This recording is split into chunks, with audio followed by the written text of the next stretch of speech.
Hello and welcome to the Renaissance, episode 29, A Renaissance Nightmare.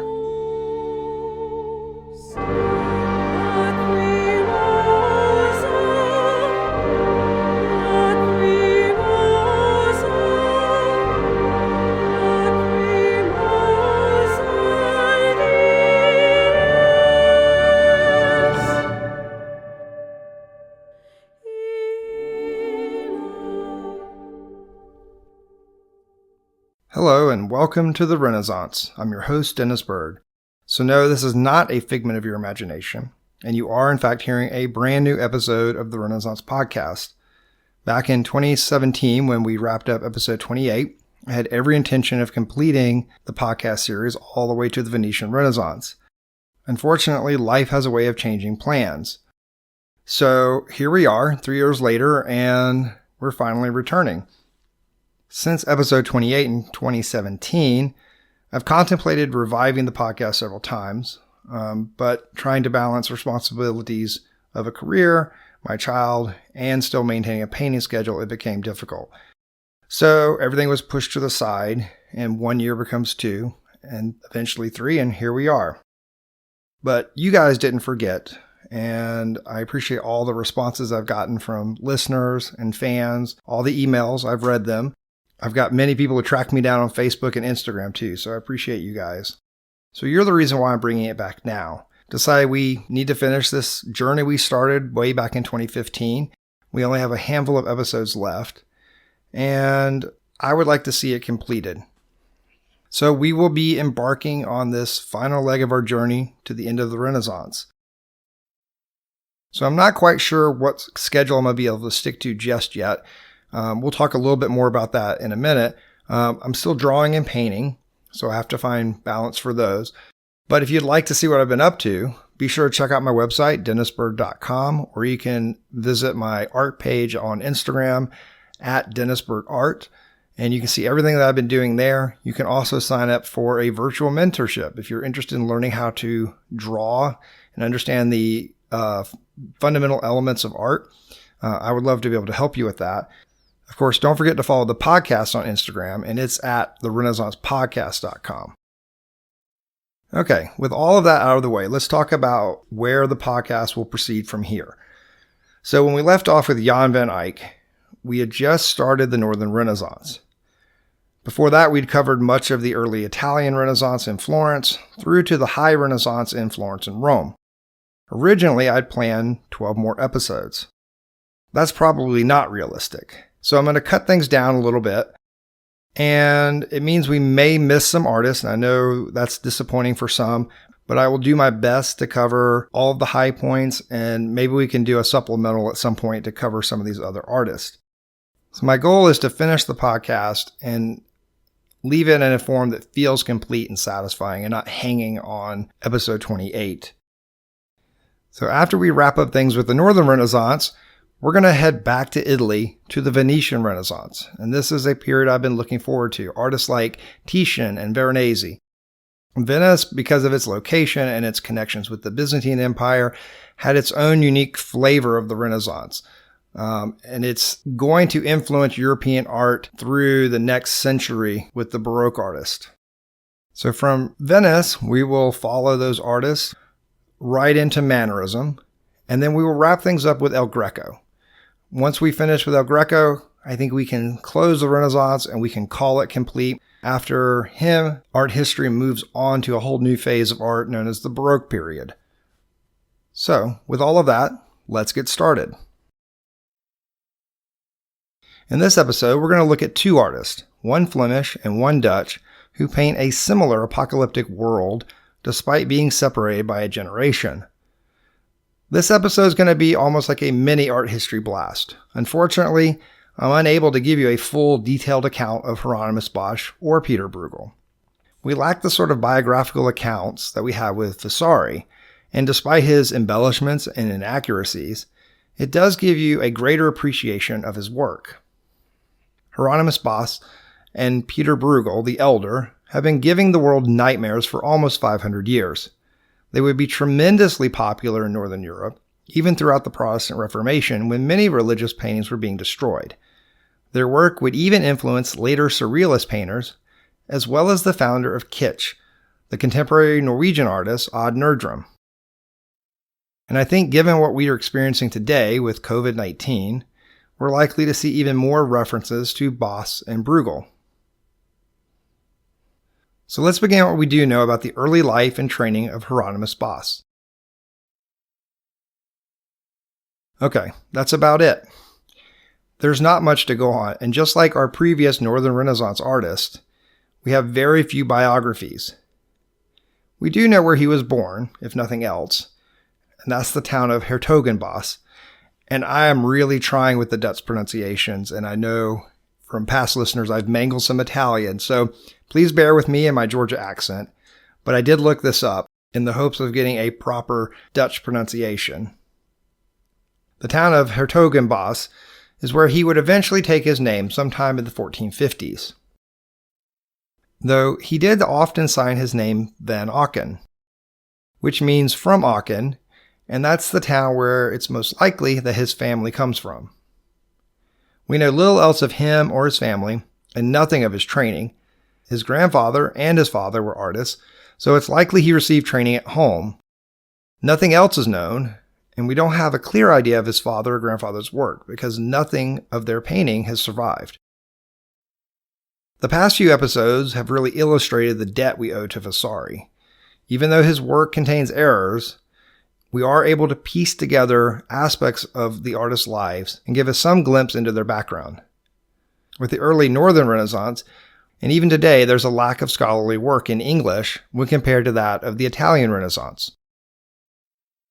Of course, there's a reason for this lack of evidence. As we discussed previously, the Netherlands was in the middle of the 100 Years' War, and constant strife between various competing states. This makes record-keeping difficult, if not impossible. Not to mention numerous wars that follow, including both world wars which cross through Belgium and the Netherlands.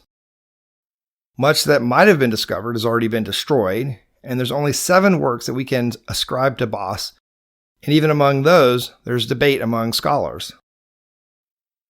We will take a look at his most famous piece, one that we can confidently identify as a work of Hieronymus Bosch, and that's the Garden of Earthly Delights. Bosch's work often eludes modern scholars. He's been characterized as a madman, a mystic, a scholar, and a social commentator. With so little to go on, the art historian can take their pick. Much of what he draws on for his work has its basis in the fantastic imagery of the Middle Ages. In the Garden of Earthly Delights, painted between 1505 and 1515, interpretation is sometimes difficult, and the title itself is misleading. 19th century art historians believe Bosch was depicting a heretical interpretation of the fall of man, and even glorifying sin. They had an obsession with the sexual and erotic imagery in his work. And remember, these are the Victorians who saw sex everywhere. So more likely their interpretation has more to do with their own time than it does with Bosch's work. Most 20th century art historians reject this idea entirely. They see Bosch as conforming to the orthodox beliefs of his day. The 3-panel work depicts the creation of Adam and Eve and man's fall from grace into sin. In the first panel, we see the Garden of Eden with Adam and Eve and the Fountain of Life. In the far right panel, Bosch depicts hell and the tormented souls who dwell there. Earth exists between paradise and hell. The piece draws its name from the center panel. The garden represents all of life's pleasures, and mankind is devoted to pursuing these. Each of the 7 deadly sins are represented, but most prominently is the sin of lust. As the center panel is full of nude figures frolicking throughout the garden, even what appear to be multiple groupings in compromised positions in tree trunks and other structures. And even though sex is prominent throughout the center panel, we mustn't forget the games. It's these minor distractions that divert humans from a life of piety. We have riders playing games illustrating the dangers of these pursuits. The flowers and the sweet fruits represent the fleeting nature of pleasure here on earth. And we are reminded that all of earth's pleasures are transient. In the upper portion of the center panel, we have beaker-shaped alembics. These are used in alchemy, in an attempt to turn common metal into gold. Perhaps this is meant to symbolize the unity of man and woman in marriage, as a reflection of the image of God, but it may also allude to the process of salvation through Christ by bringing together unlikely elements. In the final panel, we see the result of man's folly, damnation. Bosch gives us fantastic images of monsters and otherworldly creatures who tortured the damned for their sinfulness on earth. The gruesome and grotesque methods of torture parallel what we saw in the center panel. We are presented with strange figures that morph from human into some sort of strange vessel or tree-like structures. Many draw parallels between these depictions and those of the Spanish surrealist Salvador Dali. Dali was in fact inspired by Bosch, but he pulls his fantastic creatures from European folklore and biblical tradition rather than the subconscious. When the two outside panels of the triptych are closed, we see an image of the creation of the heavens and the earth, as told by the Genesis narrative. This fully encapsulates the theological narrative of the triptych. As far as the painting itself, we have no documentation of who commissioned it. But the painting would end up in the palace of Hendrik III of Nassau-Breda in Brussels by 1517, only a year after Hieronymus Bosch's death. So how he came into possession of the work is a mystery. Possibly he inherited from his uncle Egilbrecht II, or he may have commissioned the large work himself. Upon his death, it would then pass to William of Orange, but was soon confiscated by the Duke of Alba, and upon his death, went to the collection of Philip II of Spain in 1591. This is why if you wish to see this painting in person, you must visit the Prado. Bosch would pass away with little fanfare. We only know of his death due to a reference in the account books of the Brotherhood of Our Lady of a funeral mass held for him on August 9, 1516. But his influence would be far-reaching. After his death, many of his works would be confiscated by the Spanish Habsburgs and then carted off to Spain. His sketchy style and impastos, thick passages of paint would inspire later artists such as Rembrandt. Even 20th century artists like Dali would take inspiration from his work. Our next artist was directly inspired by Bosch, and that's Pieter Bruegel. Pieter Bruegel is much like Bosch, and we have very little information about him. Art historians believe he was born near Breda, but exactly where is unknown, sometime in the 1520s. This is based on two biographical accounts from the 16th and early 17th centuries. The 17th century biographer Karel van Mander places Bruegel in the workshop of Antwerp painter Pieter Coec. Bruegel would marry his daughter Maria in 1563, and her father would have his own role to play in the Northern Renaissance. Coec van Elst spoke multiple languages and translated the work of Vitruvius into Flemish. It would become the first Italian Renaissance work to be translated into Dutch or Flemish. It also appears that Coec was familiar with the work of Raphael through some of his own paintings. This would position him as the forefront of the Flemish Renaissance and make an ideal workshop for Bruegel to become acquainted with the humanist ideas from Italy. Other than that, we have little else on Bruegel's early life or his training. Thankfully, his career is slightly better documented than his early years. Once Bruegel was made a master painter in the Guild of St. Luke's, he would travel to Rome in 1552. While in Rome, he would study the work of Michelangelo in the Vatican and the Sistine ceiling. He would adopt some of Michelangelo's technique into his own work, combining it with the subject matter inspired by Bosch. Upon returning to Flanders, Bruegel would set up his own workshop in Antwerp, painting scenes of contemporary social and religious conditions. His market would soon include local scholars and government officials, including Cardinal Granville, the chief minister for the Habsburgs in Flanders. He would leave Antwerp for Belgium in 1563. It's possible that it was to be near government officials who were purchasing his work, even though Antwerp was the center of the art market in Flanders. Another account by the historian Van Mander states that Bruegel's mother-in-law requested that he move to keep him away from a servant girl in Antwerp. Bruegel rose to prominence at the height of the Protestant Reformation. The Netherlands was an area of constant turmoil between religious factions. Even though Bruegel remained a Catholic within the Habsburg-controlled part of the Spanish Netherlands, the effect of the Protestant Reformation was still felt. The demand for religious art and decoration for churches ceased to be the main income for artists on both Catholic and Protestant sides of the Netherlands. Bruegel would paint many portraits, like other artists, but he came up with creative solutions for religious devotional pieces that could appeal to both Catholic and Protestant patrons. In the ever-shifting tide of denominational affiliation, this is something many artists would do to protect their art and their careers. Gone were the days of Jan van Eyck's altarpieces. Bruegel would go on to paint 3 versions of the Tower of Babel from the Genesis narrative. Today we only have 2. The one he painted while in Rome has been lost. The remaining 2 are labeled the Great Tower in Vienna and the Little Tower in Rotterdam. Likely you'll have seen both of these paintings before, even if you're unfamiliar with the artist.